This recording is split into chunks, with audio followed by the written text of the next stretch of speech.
Hello and welcome back to the channel. In this nunchuck lesson, we're going to go over safety, etiquette, and before you get started.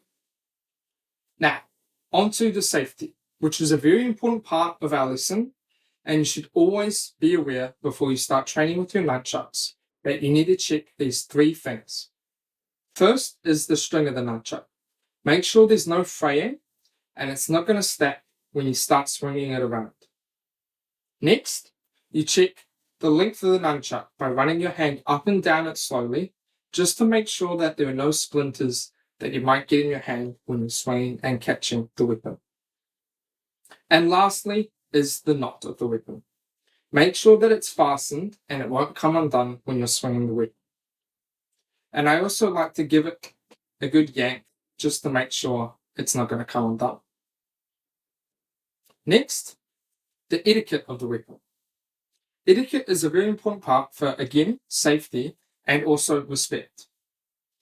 When someone's teaching you, you should always hold on to the weapon and not swing it around or perform an action until instructed to do so. That's for respect and also for safety.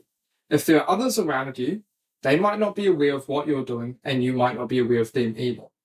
So it always pays to wait until you've been told to do something, otherwise you might accidentally hit someone you don't want to.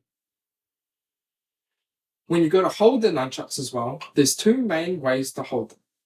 One, you can hold them like you would normally hold something in both hands.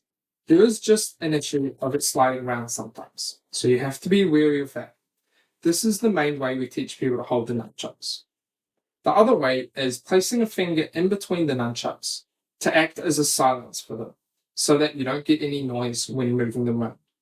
This can be an issue, however.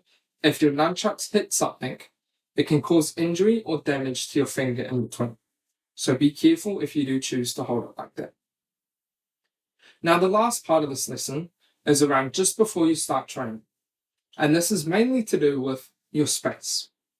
When you go to train inside especially, you need to be wary of your surroundings and what's around you. You don't want any breakables in the area because they might get damaged.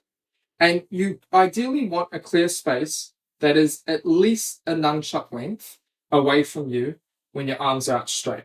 Ideally, more than that, just because these are a large weapon and you will have a long range when using them. Another key thing to remember is about the height of your roof. You want to make sure you have enough room to swing it up and down without hitting anything, which you might not think about when you're indoors. If you don't have enough space to do this effectively, you can always go outside where there's plenty of room. Just make sure it's a nice sunny day when you do it. That is all for today's lesson. So check out the rest of our content and the links down below, or let this play through and continue through the playlist. Thank you for your time and good luck.